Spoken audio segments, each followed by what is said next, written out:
I'm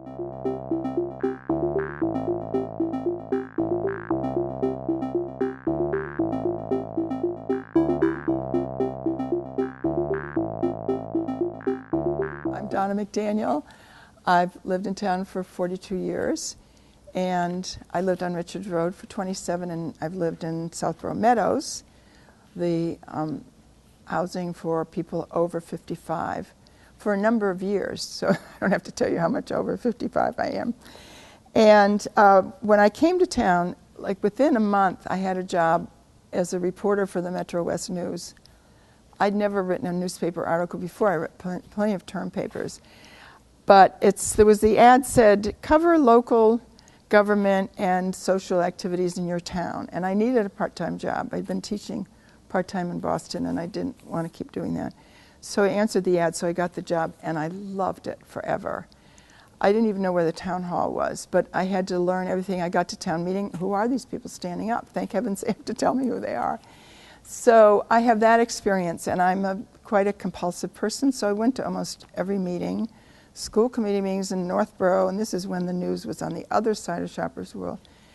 And I loved it. I really loved it. But newspapers change and are changing even more.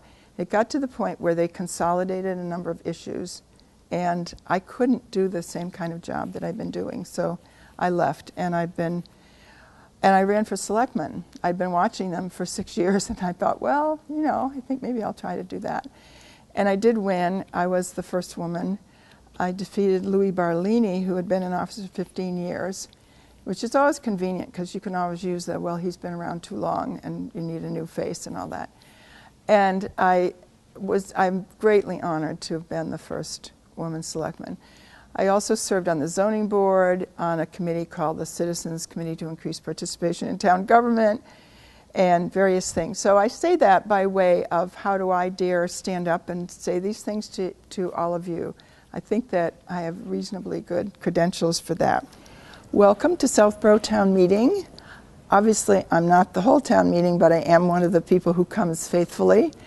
What we want to do is introduce you to the town meeting and what goes on here, so that if you've never been, you'll feel comfortable when you come. If you've been and not sure what to do, this will help.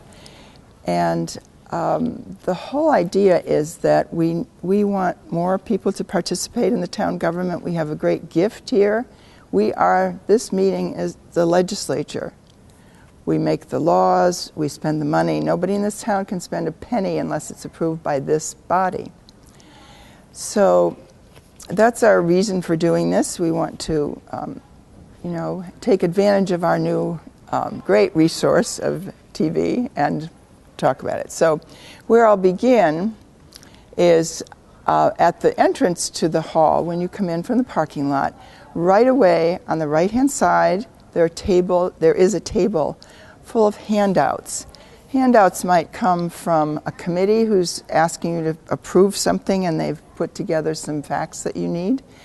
It might be a copy of information about something else that's going on in town or a correction to something that someone's done. But the most important part of it, I think you should take copies of those, but the most important is usually at the end, and it's the warrant.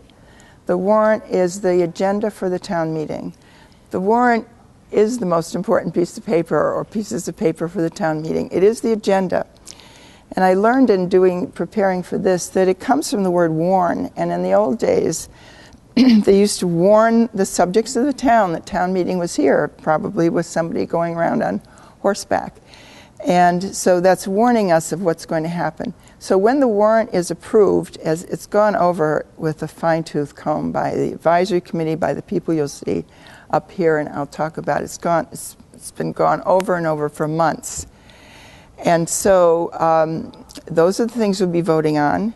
And it's important to note that we cannot spend, if you look at a budget and you think, gosh, I think they need some more money, we cannot increase the amount that's being spent by anything. None of the amounts in the warrant can go up. They can go down. We can decrease if we want to. But that's mostly because of the serious tax limitations that we have in Massachusetts and have had for over 20 years now. So you pick up a copy of the warrant before you come in, and I will guarantee that if you don't, at some point you'll be sitting in the meeting saying, how come those other people know what's going on and I don't? Well, it's because you don't have a list of the warrant. In the warrant, too, there is an explanation done by the advisory committee of town meeting procedures, kind of a mini version of what I might do today, but trying to explain, for example, if you want to amend a motion, how to do that. It's very useful, and do look at that. And then as you look at the warrant, you'll see that they're listed as articles, and this year I'm not sure how many. They can be any from 70 to 100. They cover all the town budgets, of course. They cover other projects. They cover equipment. The budgets are for operating expenses, but if you want to buy a truck, you have to have a warrant article for it. So the articles also include any changes to zoning and any other things that will come before the meeting. If the meeting is going to act on it, then it will be in the warrant. So you look it over, and I'll come back to that when I start about how the procedure goes with the actual town meeting. What you'll do after you come in the door is, and pick up your handouts, then there are tables. And the tables have, I think there's standing signs like this that have precinct numbers. We have 3 precincts. You have to register to get into town meeting in the precinct that you live in, because that's the voters list, and means you've registered to vote. If you aren't going to be able to vote, then they'll probably give you some kind of identification so that you can't vote. We want to make sure that only the registered voters do. There are some people who routinely come and need to come who aren't voters because they don't live in town, and that's a lot of the department heads. And I'm kind of looking over here because I think they usually sit down here. I don't know whether that's to give each other comfort in times of stress or... But it is, most of them, unfortunately, now live out of town. So when you come into when I'm checking you in, when you come to check in, you should know what precinct you're in, then go up, and then you need to know your street address. Nobody's interested in your name right away. Yes, we want your name, but not right away. You need to tell us what street you live on. So I would come in, I'm in precinct 1, I would say to the person sitting there, I live at 54 William Onthank Lane, which she would look up under W, which just drives me crazy because that's not the real alphabet, but what can I do? And then she'll find that spot on her list of registered voters, and she'll ask me for my name. And I tell her. So I work at the polls on election times, and we're told that even if this person is your mother, you have to ask them what their name is, because we have to do this perfectly. So if it's your longtime best friend and there's, oh, hi, oh, I know where you live, oh, I know what your name is. No, can't do that. So once you come in, you can sit wherever you want to. If you have some idea in your head that because you've done your homework, you could have looked at the warrant on the web, and it should be on the web. Well, I don't know the timing of it. So anyway, you can find the town report and the warrant on the web. And so hopefully you've done a little homework. And if you know that you're going to ask a question or take a stand on a particular article, then I suggest that you not sit in the middle of a row because it's not very comfortable climbing over people. Sit near the edge. When you want to speak, there's a microphone in this aisle, on each of the aisles, and about halfway down. And what you do is stand up and stand until you're recognized by the moderator, and then you identify yourself by your name and address. If there are people in line, you can still get up and stand in line, but when you speak, you need to speak with a microphone. I'll say a little bit more later about what you might say when you're speaking or what kind of motions you might look for, but this is kind of the lay of the land now. So now you're seated, and in front of you are these tables and a podium, and these are the officials who have the most to do with town meeting. Some of them have been working on town meeting for months and months. So there are other boards who have a lot to do with town meeting, the planning board, the zoning board of appeals, the school committee actually doesn't sit up here too, but mostly the people who routinely have articles are on the stage. But I'll tell you who's here. Over here, on my left, is that the town clerk would be sitting there. The town clerk is one of these kind of unknown but extremely important positions. Paul Berry has been town clerk since I moved into town, which is 42 years ago. I've never known another town clerk. At that point, the town clerk's office was in the former kitchen in the old town hall. It wasn't very glamorous. So he and his assistant keep track of every time there's a vote, what kind of vote it is, what the numbers are. They make sure that the articles are being read correctly, that we haven't missed something. So they're in charge of kind of the nitty-gritty stuff of town meeting. So at some point, I'm not sure if I said this already, the moderator will say, we have a quorum and we can begin now. So there will be some preliminaries after we have a quorum. The Girl Scouts, traditionally Girl Scouts come down in a color guard, come down the aisle, go over to the platform over there where there's an American flag, and they post the colors for us and lead us in the Pledge of Allegiance. I'm not sure if we sing or not. I really don't remember. And so don't be surprised if we sing or if we don't. So that's one of the preliminaries. The other thing is that the moderator has some other announcements. He might have something about the seating or whatever else. He can say what he wants to then. He will also take some time and read the names of every town employee and volunteer who died in the last year, and who read those names, and then we'll have a moment of silence to remember them. So that's essentially the preliminaries. He may say more about how he wants to run the meeting. He may give some more information, and that's very helpful.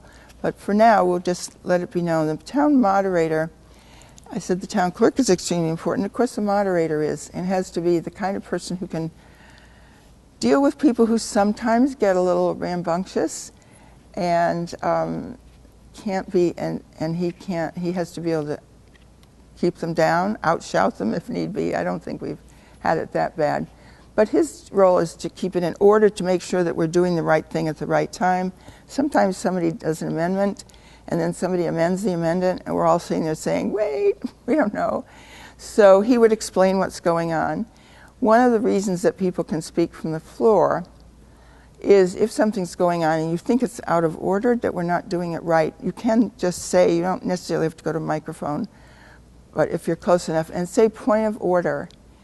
That means maybe we left out something, maybe we forgot about an amendment, and then you can say what it is. Otherwise, you'll be speaking and waiting till you're called on. Those two times, because if we waited too long for somebody to speak, we might miss the whole thing. So the moderator is a very special person. I'm not sure how long Dave has been moderator. Is elected. It's a one-year term. So not only has to get elected, he has to get elected every year. We've not had a woman yet. I'm not sure how long. It's at least 10 years. It's the kind of job that it takes a little while to get used to get the feeling of what's going on, and it takes a special talent. It's not just anybody who can get up here. It's not a matter of getting up and banging the gavel every now and then. I'm not sure he even has a gavel. So that's the moderator, and he will, when the warrant gets going, he'll have another role, and I'll come back to him. Next to him, I expect will be the new town administrator. This is a table, and the three selectmen. The selectmen have been the ones that put the warrant together and are responsible for just making sure things are going right. Next to them will be the 9 members of the Finance Committee who are appointed by the moderator, hopefully 9 because we want to have it spread around town.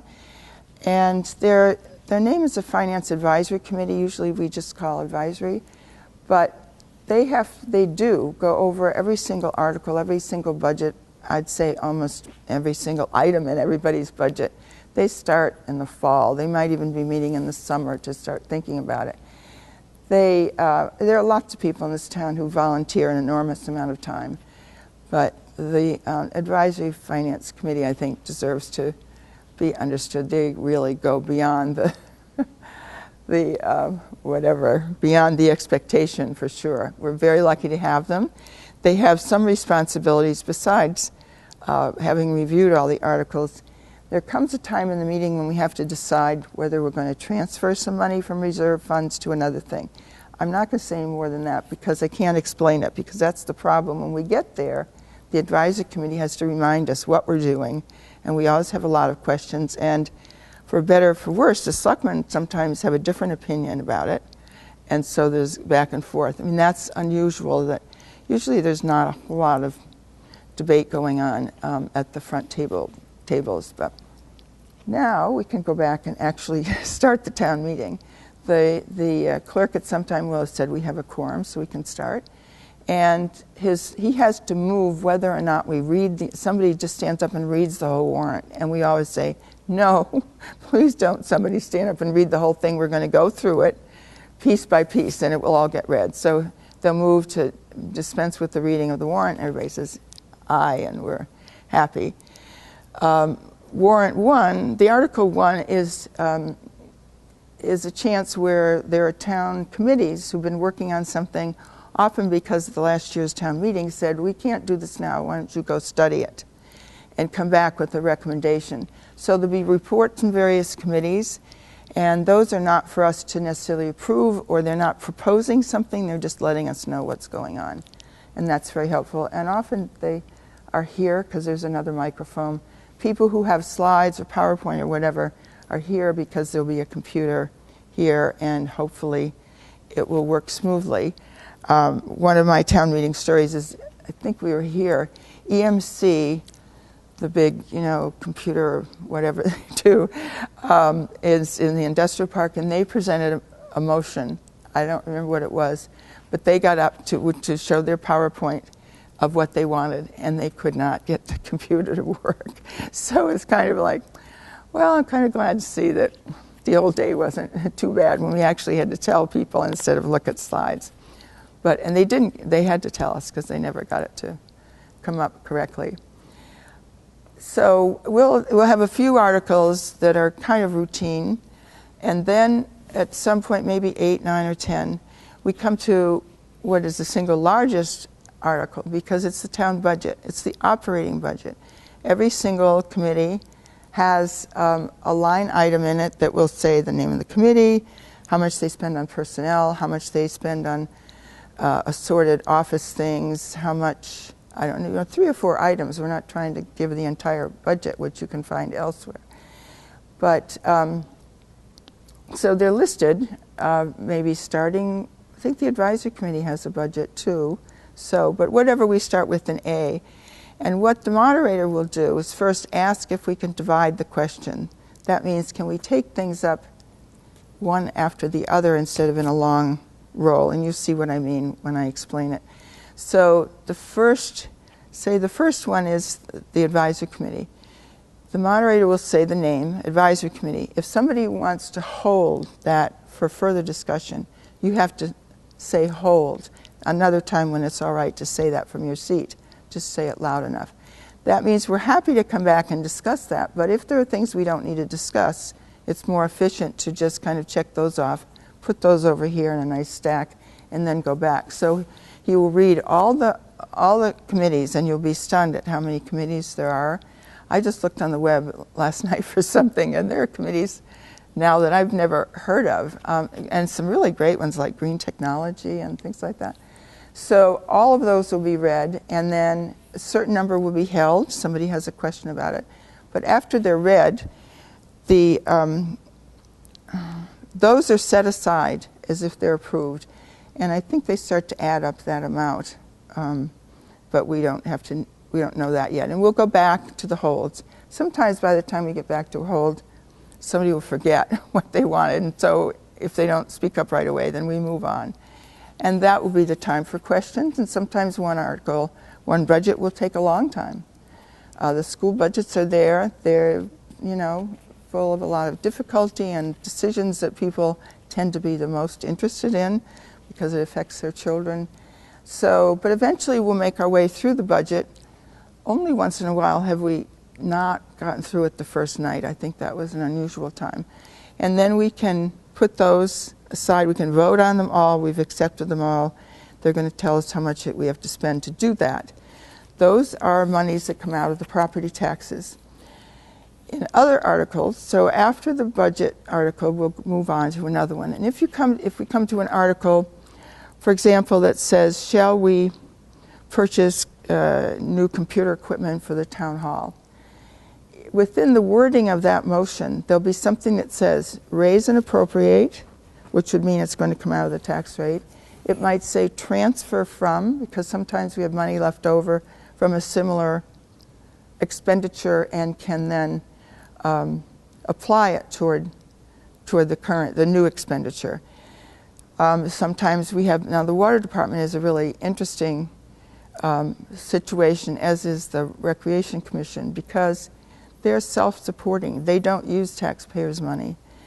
They live off their fees. And we did that probably 15 or 20 years ago, take the water department out of the regular budget.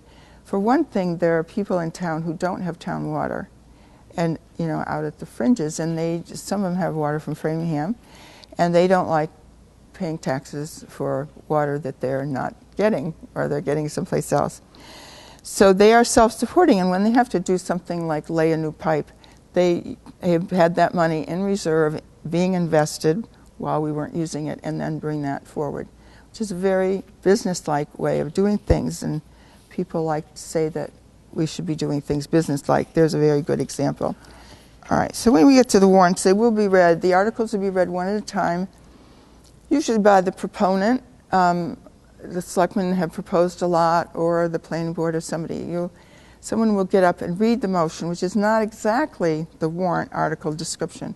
It is in essence, but the wording is a little bit different, because he or she has to say, I move that we do X and X and X, and that we fund it out of, and it names, as I just said, the funding. So as soon as the motion is made, somebody has to second it, or we won't discuss it. And I have to say that only because I don't know that any of you were here when Tom McAuliffe was a selectman. He was a selectman for 27 years. Very great guy. I was a selectman too, and I got to serve with him, I think maybe the first year. What I remember him for is at town meeting, somebody would read a motion, and before the last syllable was out, Tom would say, second. It was like, we want to get on with this. So hardly anybody else ever needed to second things, because Tom McAuliffe was right there. Second. I don't think I could act as fast as he did. So you read the motion, second. The people who proposed it get to explain it more in their own words, and then and the advisory committee may have a recommendation, because they've been studying this. They might want to lower the amount. They might want to whatever. But at some point, all the people who have recommendation, who want to say something before the rest of us, then when those committees have had their say, then it's open to the floor. You go to the microphone. Don't necessarily have to raise your hand, because being at the mic means you want to say something. And you will identify yourself by name and street. You don't have to worry about your precinct at this point. And of course, we ask people to be concise. Don't go wandering off into some tangent that isn't helpful to the voters. Make what you say the things that the other voters need to hear in order to make their decision. If you go on too long, the moderator will get restless and let you know. You do not address your questions to anybody but the moderator. You might be questioning what somebody in the Youth Commission over here did. You might want to ask them. You don't ask them. You tell the moderator, I have a question of the Youth Commission, and the moderator will ask that person who can report. We sometimes are not quite as crisp on that as we should be, but the idea is definitely that there's no crosstalk, that you don't start arguing with the proponent and say, well, I think you should have done that, and the proponent is there trying to defend everything. You can't do that. You can ask questions, but you may not get into an argument with somebody about it. And we do quite well in that. And sometimes people have very strongly held opinions. I probably said that before. So the article's been read, the information has been given, the Moderators will then ask for a vote. Some other hints about speaking, besides keeping it short and that, is to be clear about what statement you want to make or what question you want to ask. Try to get it to the point. You can only speak once until everyone else who wants to speak has spoken. As far as we know, I mean, that might change after you speak, but you should try to keep it to once. If you're the sponsor of an article, then obviously you can answer questions and you can speak as much as you might like.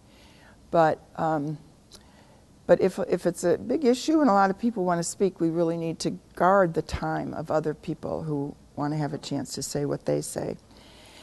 Once we speak at a point, comes to a point, either nobody has a question or the moderator feels like we've done it enough, and he may call the question.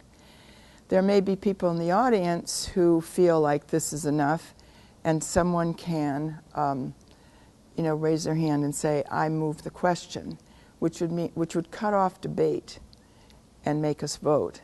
And I looked it up last night because, and it's not a debatable motion. So if somebody says, "I move the question," as long as there's a second, we have to do that. Now, you don't have to agree with that. And if you don't, then you vote against moving a question. And that certainly happens. But sometimes we do get kind of carried away, and we've got a lot of business. So try to keep it down. And if you speak again, it's really better if you have that chance to say something different. Don't tell us the same thing you told us before, louder or something, please. All right, that's good.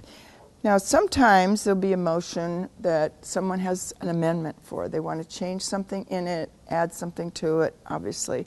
They can't change the amount of money. I think I said that already. We can't spend any more than is in the warrant, because that would mean the whole idea of warning people would fall apart, because we're letting people know what's happening here. And it certainly would not be fair to come in and change it when a lot of people decided they liked that and they aren't coming. I mean, we could argue that they should be here. It's their own fault. I could argue that at some length, but I won't. So anyway, try to keep it short and say something new and different.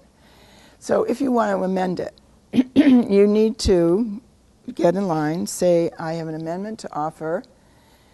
And I think before you offer it, you have to take it to the town clerk, a written copy. So if anybody has any idea of amending something, sometimes the committee might know that they want to amend what they've already done. The town clerk has to have a written copy, and then they'll read the amendment, there'll be discussion on the amendment, and we'll vote on that. If it gets voted on, then we go back and vote on the entire package of the original plus as amended. If it's not amended, then we go back to voting on the original motion. So anybody can present an amendment, but it needs to be clear, and you need to be able to explain to people why this is important. So this is the way the discussion goes. Some of the items you'll hear people say, "We're postponing it indefinitely." A committee might move to do that. When it turns out that either more information wasn't available or something changed, we can't make a decision now. We don't say we tabled it. We say we postpone it indefinitely, and that means it can come back not at this meeting, but at the next town meeting or whenever. I think those are the only things that can happen. Now now it's time to vote. So I'm not sure if the moderator has called for a voice vote all these years. I can't remember in detail. He might call for a voice vote, but immediately if it's clear that enough people aren't in favor, he will call for a show of hands. So you stand up. You stand up when it's time to say yes, or you stand up when it's time to say no. And you don't actually have to stand up, but it makes sense that you do. You got yourself here, you might as well vote. And then what happens is there'll be a small group of people at the front of the room who've been sworn in by the town clerk as a teller. And their job is to walk down the aisle when the moderator says, "Yeses, stand up." Stay standing up until he tells you to sit down. And so the people will walk up the aisles and they're counting, and they'll come back, and so it gets 2 counts. I think that they switched. It's enough so that you're actually counted by 2 people, and they bring their results to the moderator, and they write them all down, and then he will announce the vote. So you don't have to vote then, as you don't have to vote otherwise, but we think it's worthwhile activity. Now, you'll notice probably when you read the warrant that the articles are somewhat grouped according to, like if the planning board has a lot of rezoning things or bylaws to change, whatever, those articles will tend to be put together. We try to do it in a logical order, and the selectmen will do that. You might see something about accepting a public way, which people usually are a little surprised. What on earth does that mean?